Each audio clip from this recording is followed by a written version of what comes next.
Hello, everyone, and welcome to the September CASAS News and Update session. We're going to go over some new things that are available at CASAS and review a few other things. Here's the agenda for today's call. We're going to start with a very quick overview of some important things about the goals series in particular and our ESL and ABE tests. Then about something about answer sheets. We're going to talk about out-of-range scores and the Locator or Appraisal. We have a lot of new test reports to share and explain. Also about the new CASAS Reading Standards, second edition. We're going to talk a little bit about how to access training on the CASAS website. At least tell you about the CASAS eTests sampler, which we've been telling about the last few months, but just to make sure everyone knows, and then some opportunities to help us with field testing and research. So just to be sure everybody's very clear about this, that for ABE, the only two test series that you can use as of July 1st are the CASAS Reading Goals 900 series and the CASAS Math Goals 900 series. And for ESL, it's the status quo through February, probably June of 2021. Like all the other NRS-approved tests from Cal or DRC, we're all approved for the same time period, and the CASAS tests are the Life and Work Reading 80 series, the Beginning Literacy 27, 28, and for those of you who might use it, the Reading for Language Arts secondary level tests are also approved if your state or program allows it, and then the 980 listening. So hopefully that's very clear and everybody knows that, but I always just want to say it to make sure. And as far as what's coming next, we are collecting more data on the reading goals for ESL, and we'll be submitting that. Also for the math goals, we'll be submitting that to extend our approval period. And the listening goals, we are also still doing research studies for that. All right, this is something that I wanted to make sure everyone knows. It's in the new catalog, and hopefully in one way or another you've heard about this. But if you're doing paper testing and scanning, and you use a scannable answer sheet for CASAS, you would need to use the new TRS-19 answer sheets, that's what they're called, starting in January, because the current ones, TRUS-16, will not be usable after December because they don't allow you to put in 2020. They all say 19 something or other. So, or in other words, they don't have a 2 option in the year field. So they're still brown, and they've been available for a couple months now. But I just wanted to alert everyone that in case you're not aware of this, please, you can order these right on the CASAS website, and just make sure you get the TRUS-19 answer sheets so that you're ready for the new year with the new date. By the way, if you have any questions, please just note them in the chat box, and I'll be looking periodically. All right, here they are, the reading goals paper tests and the appraisal, including the appraisal. And just to refresh your memory, this is the chart that shows the form numbers, the levels, the number of items, and how long for this reading goals series. These are the new score ranges for reading goals. This is also on the CASAS website. And I may show you later also where that is on the website. Here's the math goals paper tests and the basic information about these. The 104M is the Locator, the 900M is the appraisal. We have the combined AB level 913-14 and the combined CD 917-18 with different timings for those two levels. Just want to make sure everyone's clear about there is a change in how the levels, the NRS levels for ABE, ASE, for math are described. excuse me, and there's still 6 levels, so if you just refer to them as NRS 1 to 6, that's perfectly fine. But just so you can see there, if you look at the NRS descriptors online, you'll see that there's now a middle intermediate level, and there's only 1 level called adult secondary. So I will say that in some states they're still allowing GED prep and having students go into GED prep at NRS 5. So you need to understand what your own state and local program requires for that and allows. But these are the new score ranges for the math goals, and these are the names of that series. The NRS descriptor level names. All right. I think this is hopefully known by now, but that the new series does allow, in fact, demand calculators, so you need to provide them. In eTests, there's an icon here in the upper right that you click to get what you see here on the screen, the calculator online. If you're doing paper testing, you need to give them. And on our website, there are very specific instructions about the calculator. I'm not going to go into them today, but please look on the Math Goals page for that on the FAQs.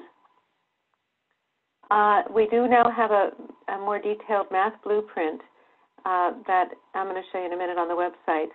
And we did some slight revisions to these percentages and how the test items fall out in terms of which CCR standards for math they are measuring.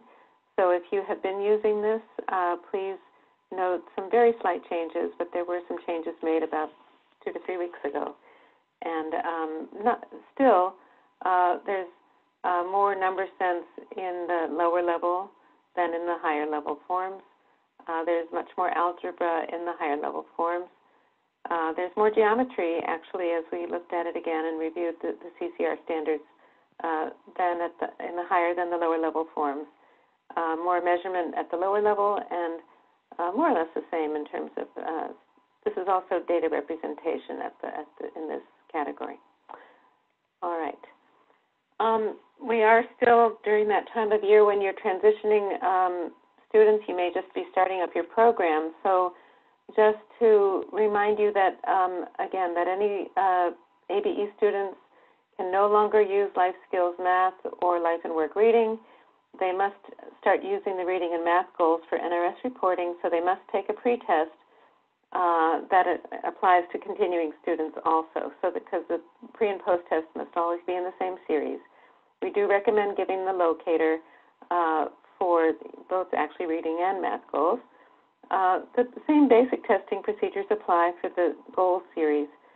And if you're doing eTests, you will need new test sessions for your ABE so that you can have the goals series set up. So if you need help with that, please contact us. We can help you. And just to refresh your memories, this hasn't changed much, but a little bit of extra time is needed for the goals series because of the extra rigor and alignment to the CCR standards. But on average, to test in 2 modalities, it takes up at intake that includes the locator or the appraisal, it takes about 2.5 to 3 hours, depending on the student. All right.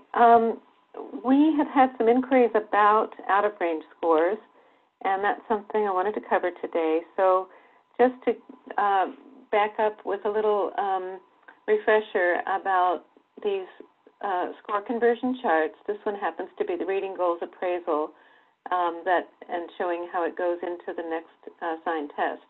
But the raw score column is there, and when you get into an accurate range score, there's a conversion there from a raw score of 7 equals a 200 on the CASAS scale. Every test form has its own raw to scale score chart, so you need to make sure you're using the right one. Then here we have on this slide, it shows a little bit more detail about the other out-of-range scores. So here, if you score, and this is Form 83R, which would be for ESL reading now, if you score 1, 2, or 3, sometimes there's an asterisk, sometimes there's a dash, and those are called inaccurate scores. There is no scale score even provided provided for those, and they cannot be used for pre- or post-testing. So if a student scores 1, 2, or 3 on a test form, they have to be given the lower test form. If it's the lowest form in the series, then you'll have to wait until the student is able to do better, whether by giving more instruction or tutoring or in some way, to wait a little bit so that the next time you test them, if it has to be, if it's the lowest form in the series, then you'll have to wait until they can get an accurate range score to retest them. So between the dotted lines, we have the accurate range, and those are, of course, very usable scores. But if a student scores high in the test, we call those conservative estimates or diamond scores. And so we know that a student can do better than a 229, but we don't know how much better. And so you'll see that there are conservative estimates of the ability of the student beyond the accurate range, because at the tails of the test, the low and the high ends, the standard error of measurement is high. So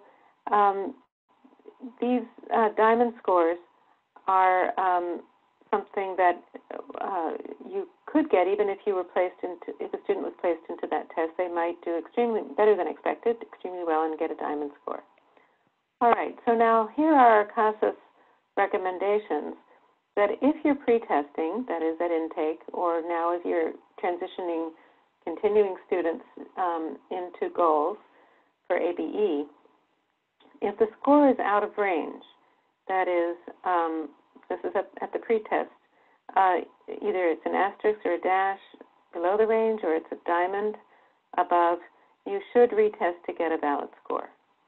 But if you're post-testing, we say that you can use a conservative estimate diamond score for reporting purposes if your state or program allows it.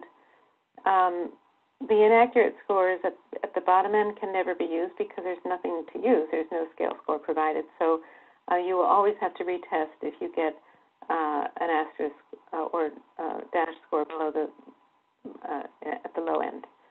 All right, so just to be clear that these conservative estimate scores for post-testing you can use. All right, now what I want to go over is that when you use the locator or the appraisal, we want to say that it is a reliable method to determine the appropriate pretest.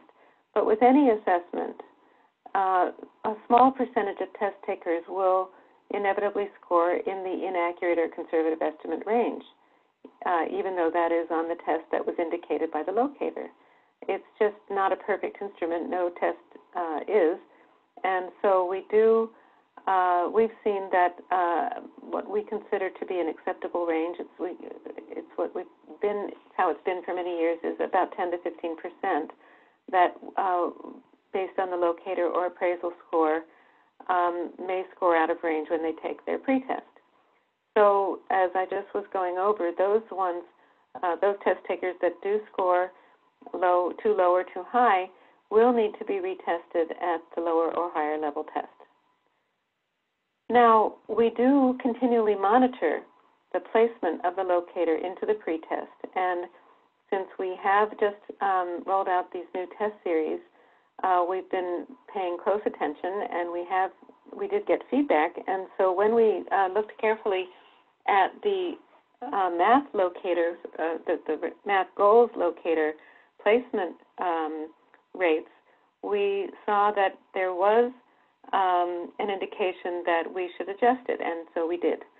So about a little over a month ago, we changed the cut point for the math goals locator because too many students were being placed into the higher level, the CD level, but then not getting an accurate range score, scoring too low. So we've adjusted that down a point, and now we've monitored it, and we've seen that it did improve the percentage of students that were scoring in the accurate range on their pretest. So that's an adjustment we made, and we are committed to continually making these kinds of improvements as needed so that we can increase the accuracy of placement of your students.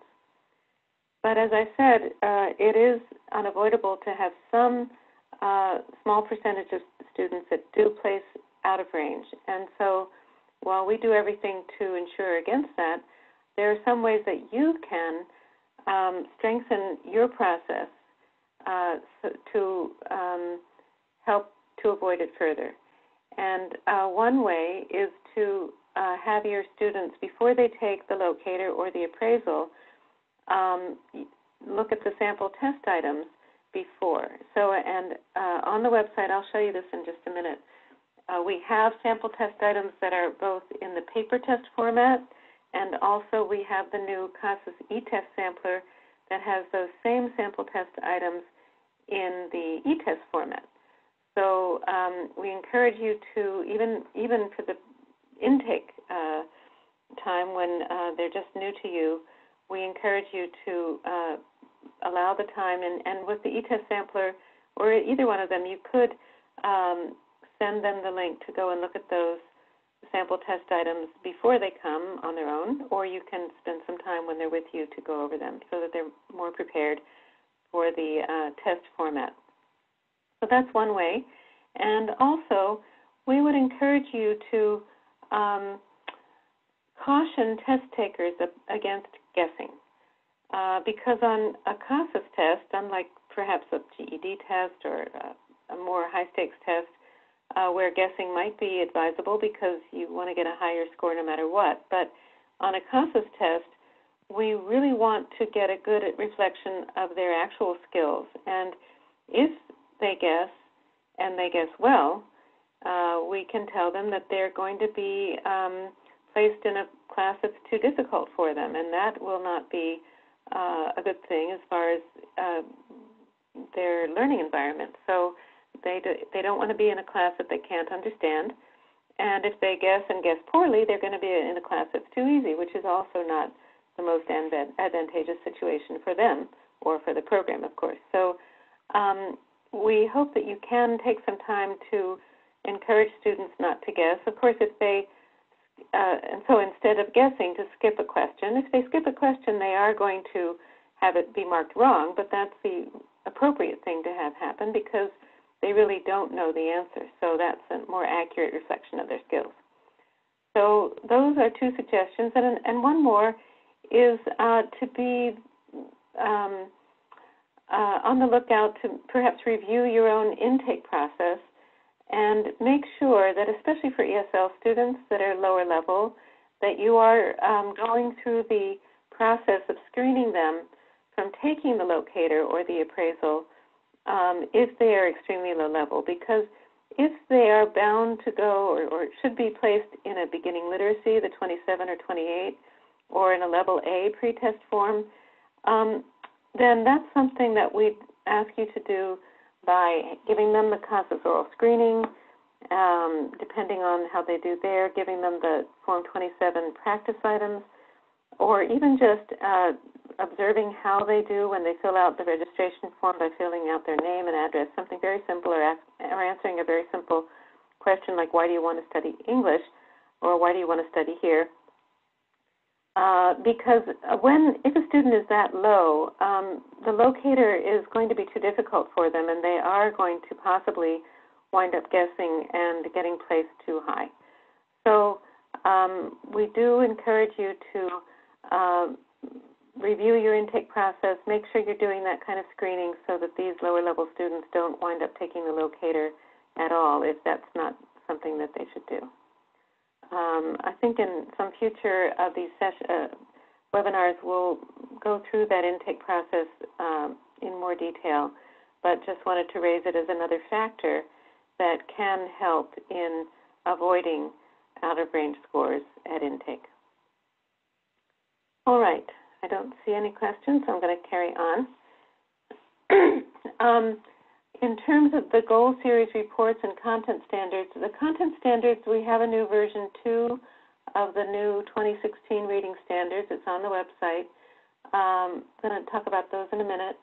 The math standards have not changed, and they are also on the CASAS website, and they are both sets of standards are strongly aligned to the CCR standards.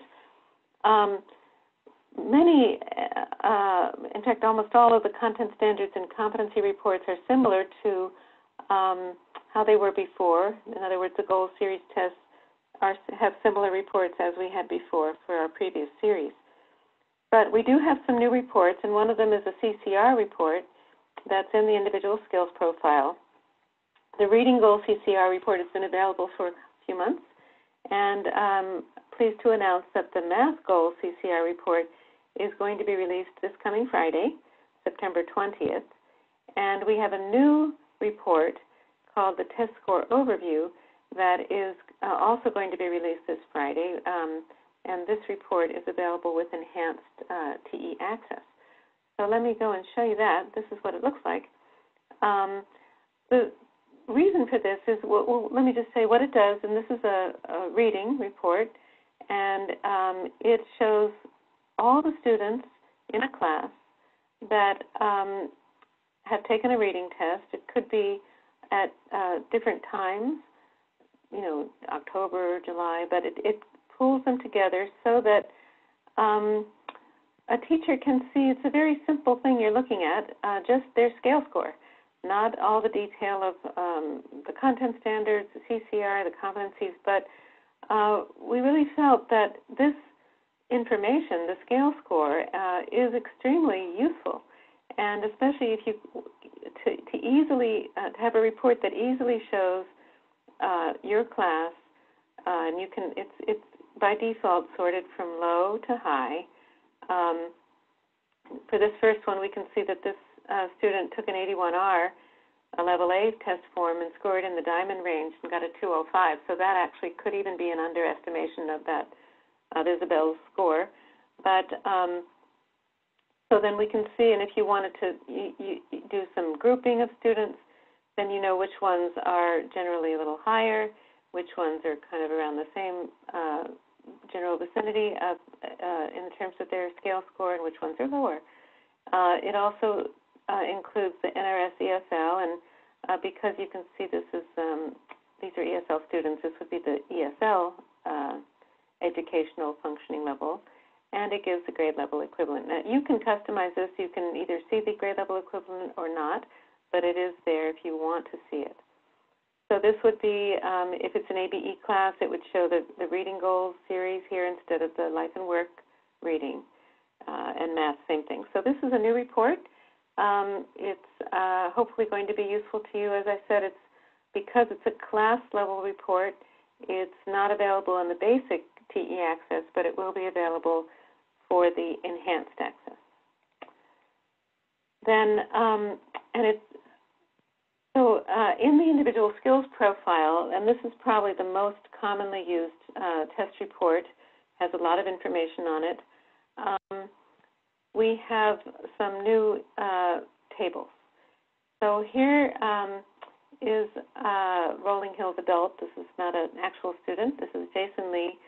And here we're looking at two goals tests, the Math 917M and the Reading 907R. We can see their scale scores. We can see their NRS level. Let me see if I can make this a little bit bigger. I don't.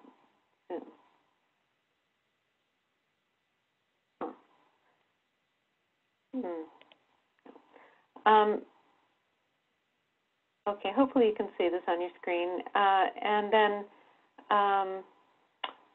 so on the right side, for reading, we have the CCR. And this, as I said, has been out for a couple months, but you may not have seen it. It has the major three categories, CCR categories, and then subcategories. And that the subcategories that show depend on which level the student took. In this case, the student took a level D for David, so the highest level. So you see that all these higher order reading skills categories are there because it's a level D, and this content does appear on the level D forms. So you'll see the CCR, reading anchor standard, that relates to these subcategories, and you'll see that how many items are in each of these categories.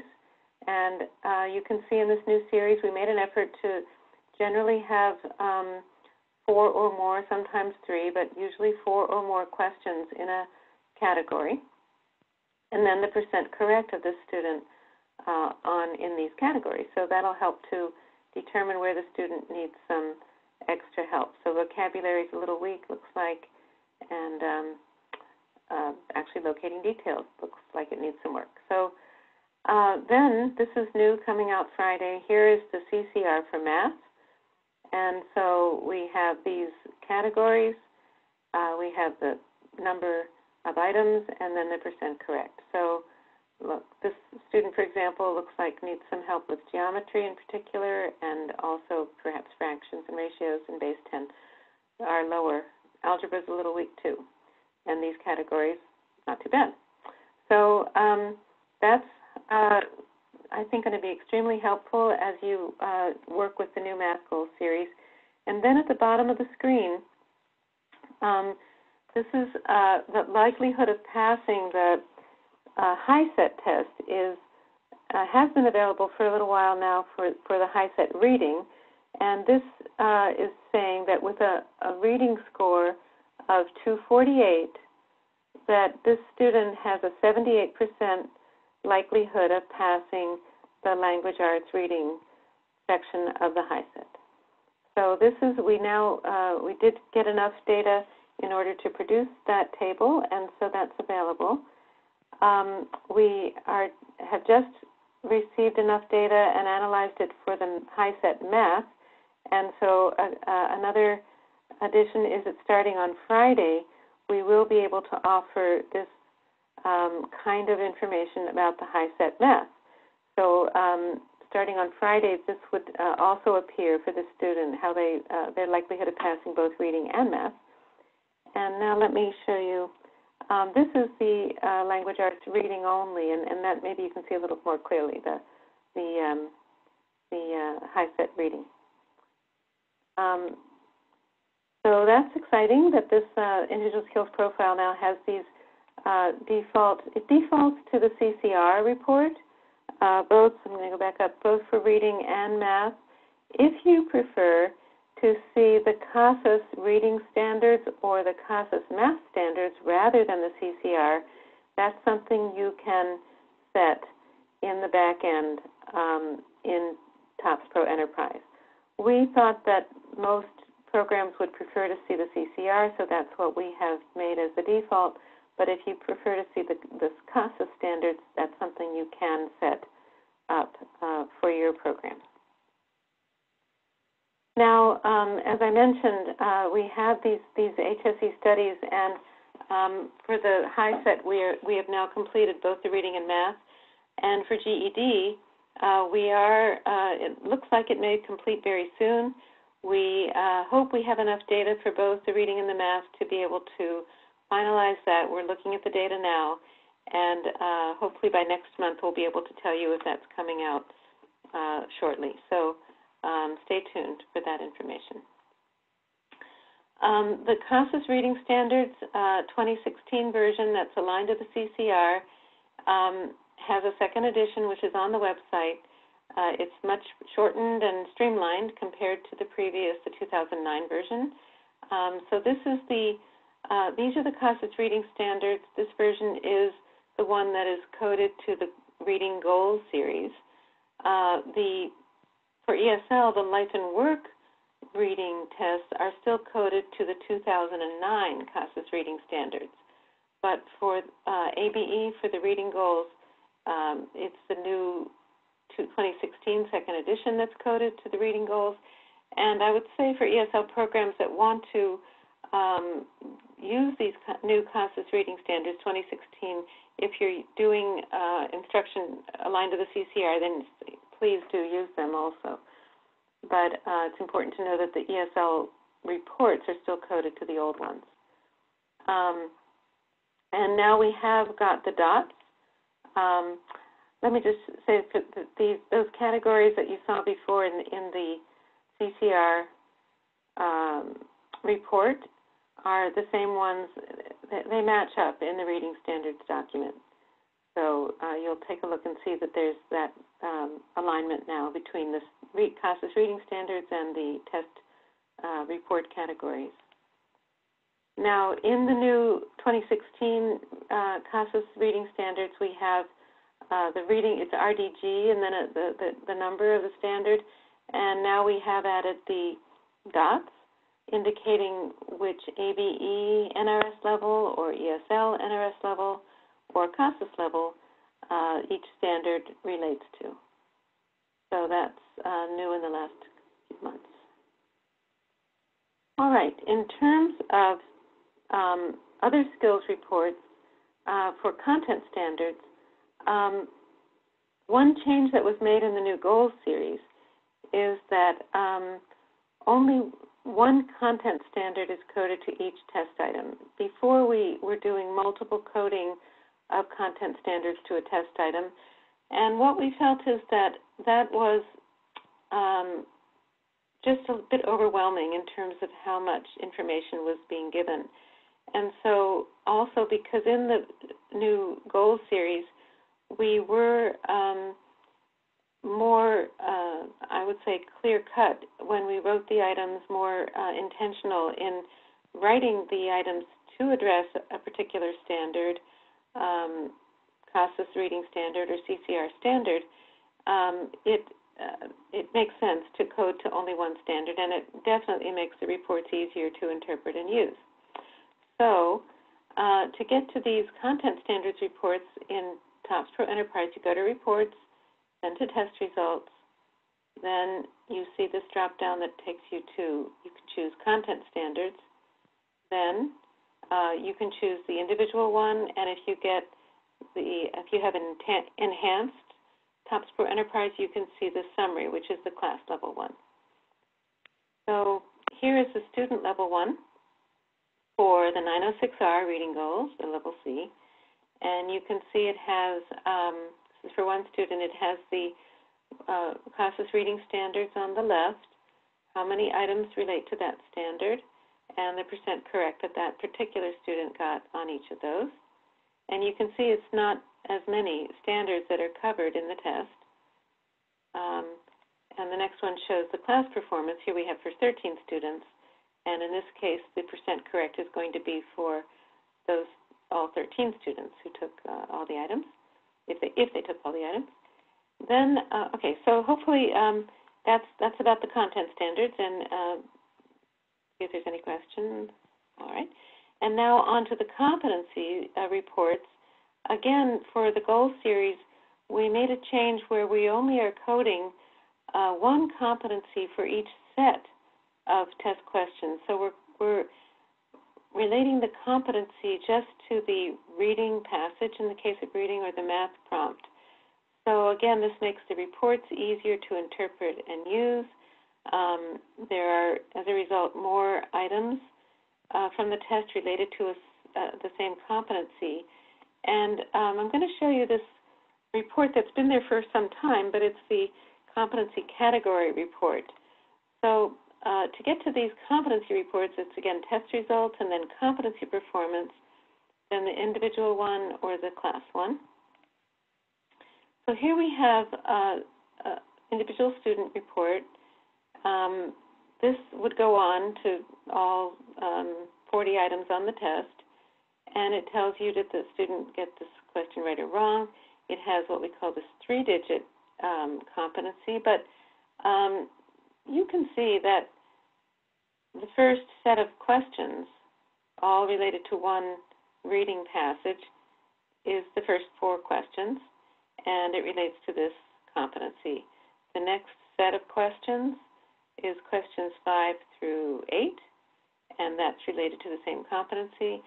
So there's redundancy in this report, and of course you can still generate it, but what I wanted to show you is that if you instead generate the student performance by competency category, you will have the 2-digit version rather than the 3-digit, and that way it's a much cleaner report where you can see the number of items, you can see the percent correct for each of these slightly broader categories, but still useful to know how the student did under this 2-digit competency area, which is 1.7, understand procedures for care of personal possessions. If you want to compare that to the 3-digit one, oh no, I don't have that here. Oh yeah, here. Interpret the 1.73, here's an example of the 1.73, interpret product instructions, directions, labels. So, but the 2-digit version of that competency is understand procedures for care of personal possessions. So this is one way to simplify the competency report and take a look and consider using that one. Of course, we still have the class level competency summary report, which tells for 13 students how they did in these, and that's still at the 3-digit level. That's available still. All right. Questions? No. All right. So just in terms of helping us out, we have some data and studies that we're still doing for the reading goals for ESL and the listening goals, those new series, and for the math goals. We may or may not need more help with GED. We'll let you know. And then, so if you want to do field testing, please contact Karen Berger. Either just email us or contact Karen Berger, and she can set you up to get going with helping. We offer incentives for students of gift cards and offer WTUs to the agency. All right, now I want to hand over the controls to Christine Maines from CASAS and ask her to present about some new ways of sharing, of accessing the CASAS training on our website. Christine? Yes. Can everybody hear me? Yes, we can. Great. Hi, everybody. I'm just going to share my screen, so give me just a minute, please. And Linda, if you, you'll have to stop sharing, and you've disabled me from screen sharing. I had stopped sharing, but okay. It says host has disabled participant screen sharing. Disabled. Oh. Mm-hmm. Oh my. All right. Okay. I'm sorry. I'm not sure what's going on here. It's okay.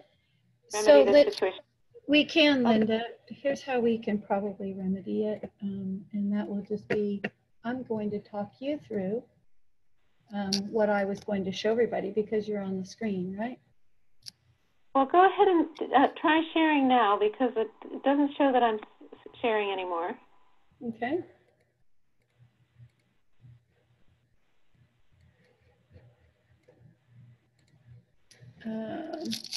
Yeah, it's just saying that that it's disabled. I'll try. Yep.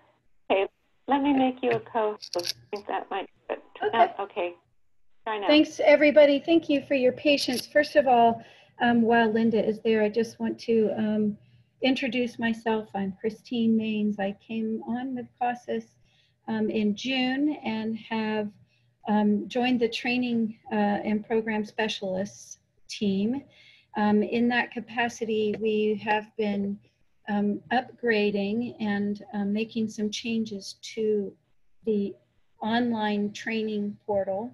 That's the training.casas.org online training portal, as well as just providing some additional support to the national consortium and certified trainers across the United States. So I just wanted to introduce myself and also say that if you have any training questions, you can certainly feel free to email me at kmaines@casas.org, and I will do my level best to answer the question about training. If I cannot answer the question, I will find the answer for you. We are receiving a significant amount of phone calls at tech support and the CASAS@casas.org email.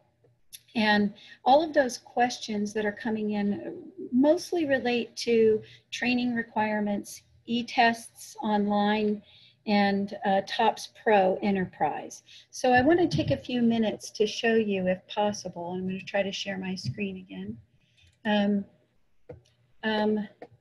I just want to take a couple of minutes to show you where you can find those online resources without having to call into tech support to ask questions like how to add users or how to transfer data. Although they are more than willing to help, most of the questions that we're receiving are online, so it's probably just a matter of finding that information. Can you all see my screen now? Yes, we can. Great. All right. I just want to show you, first of all, if you are a CASAS user already, you will need to recertify, and you can do that as a CASAS user by clicking online training, which will take you to the online training modules. You're going to see some in progress development that we're doing. But what you'll need to do is go down to where it says recertification. So again, if you are a CASAS user and you have not attended a CASAS training in the last couple of years, we recommend that you take the Beyond Implementation Basics training. As for new users or new to CASAS, it's really important to know that if you are a paper and pencil test user, the only training that you need to take is the Implementation Basics training. Again, those are all available at training.casas.org. You will have to have a CASAS login, and to do that, you'll go to the homepage of CASAS. That's casas.org. And in the upper right-hand corner, it will tell you, you'll see the search and a button for login. So if you have not already created a login and a password for the CASAS website, you will need to do that prior to going to the online training modules. Click Create an Account, and you will then follow the prompts to create your account. It's important to note here that if you are new to CASAS and you are creating a CASAS user account for the first time, it is important to note that we prefer that you use your email address from work. And the reason being is that we track all of the training that is completed through your agency and your email address.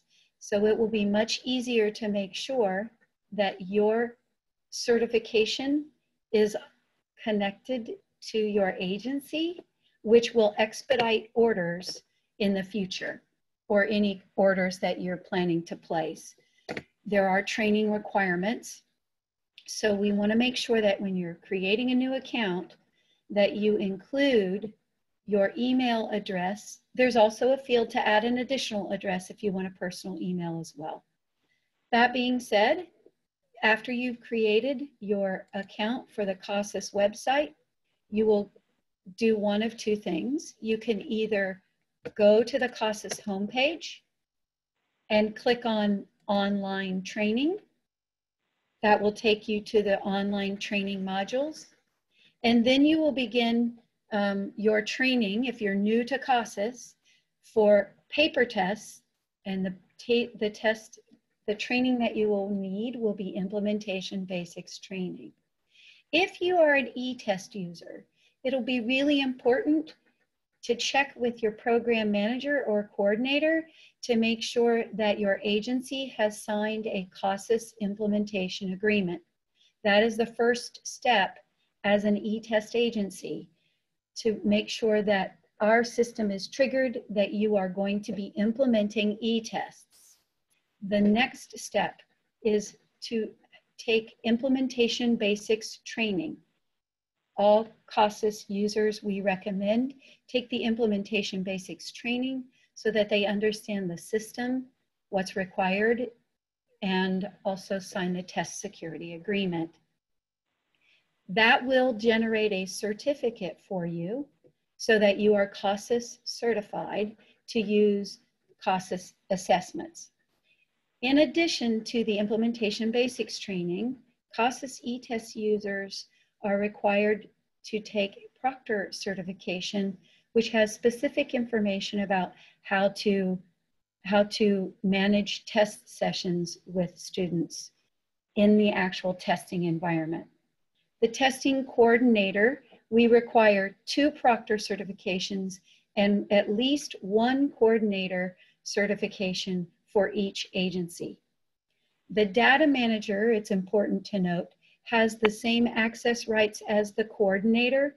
We do recommend that you have 2 people on site who have coordinator ability and certification, so that in the event someone is sick, that you have 2 people who know how to use, how to work within the testing sessions, as well as 2 people who can troubleshoot the coordination of TE and adding sessions, suspending sessions, and other functions. So we, again, just to review, we require implementation basics training for each agency user, as well as 2 proctors, and we recommend at least 1 coordinator, because the data manager also has the same access privileges to the software in eTests as the coordinators do. So I hope that wasn't too quick for you. The next thing I want to show you very briefly is in the online training modules, in addition to the online training modules, we also have help documents that don't generate certificates per se, but are extremely useful for the questions about eTests, managing eTests, and TOPS Pro Enterprise. To find those online resources, if you click on Training and Support, and you scroll down, you'll see a menu along the left-hand side. There are 3 buttons in particular that will help you. First, let me show you that the online training that I just showed you is also accessible. You can just click on online training and it will take you to the online training modules. In addition to the online training modules, however, you can find eTests online help documents. We highly recommend that you download these into a folder on your computer that you use at work, as well as print what you will find is most useful and organize them the way that we have them in the tables that you see that I'm scrolling down on. The most important here is to see that you'll have the intake process for eTests, how to get ready to go live, documents for proctors on how you ease the test day jitters, test interruptions, and of course then if you're using eTests online for listening. The basics on how to quick start. This is a great document. If you're just new and you need to have a cheat sheet, this is a great cheat sheet. Generating reports, there's a general document here about the basic reports that are available. Again, scanning and class record documents. If you're the data manager and you're online today with us, or you're viewing this recording, you'll want to make sure that you have these reports, these help documents available to you. Program administrators, there's some resources here to help you, as well as teachers, instructional reports, and listening practice, as well as some curriculum resources. If you're in the state of California, you would look at these documents. Then some of the most useful documents on this eTest help document page are the last standalone documents. What to do when you find test scores out of range, how to register your students, add and manage users, and as you can see, on down the line. We highly recommend that before calling tech support or emailing tech support or CASAS@CASAS.org, that you go to these documents that have step-by-step instructions. For example, if you go and click that you want to register new computers or new testing stations, you can simply open the document and it will walk you through a step-by-step process of how to register testing stations. That's just as an example. I want to go back to the landing page. In addition to the eTests and the TOPS Pro documents that I just showed you, a really helpful resource is to click on National Summer Institute. The one thing that I love about CASAS is that we want everyone to have as much knowledge as possible. So to do that, we've posted the presentations for the Summer Institute. So if you weren't able to join us at Summer Institute, you still have the ability to go and look at some of the presentations. One of the really helpful sessions that you might want to access would be if you scroll down to the bottom, you can see how to a session on the new reading and math goals test series, which is H9. You also might want to do a deeper look at some of the implementation. We do have in-person training modules that are here that you can review that will give you, if you're specific to eTests, some information about how to implement eTests, as well as paper tests, which is Module 3. One of the most helpful documents is, of course, Module 4, which is interpreting test results in reports. So those are some of the training documents and some of the information that is available to you online as far as training support.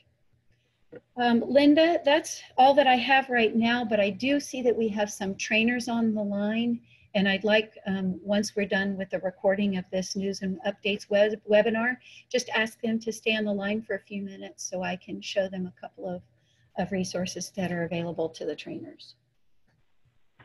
Sure. And I see there's a question from Natalia Vasquez. The question is there a way to export a report that shows whose class has the most gains? I think I can answer that. I believe what you would do, and if anyone else on the call is, please correct me if I'm giving any wrong information. I think that if you want to know that at the site level, then you could generate a site report that would show the learning gains for each class. Or if you wanted to see it at the agency level, then you would also do a learning gains report that would show each class. So that's the beauty of TOPS Enterprises. You can see you would have to look across the classes to see which one has the most gains, but that's how you would be able to determine that. That's great, Linda, and I will just say again, I can find that for you, Natalie. We can find that for you exactly where those instructions are, but if you go to the instructional reports in TE, so I clicked on products, or I'm sorry, training and support, and I went to TOPS Pro Enterprise, you'll see listed down the left-hand side a lot of the reports. This key reports for TOPS Pro Enterprise users has that information in that. So you can just download this key reports for TOPS Pro users, and all that information will be available in here. Yeah, I think it's called a learning gains report in this case.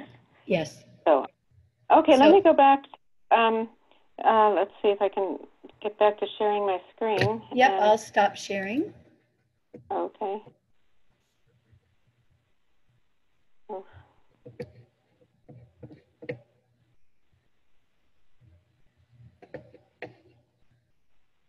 All right. Great.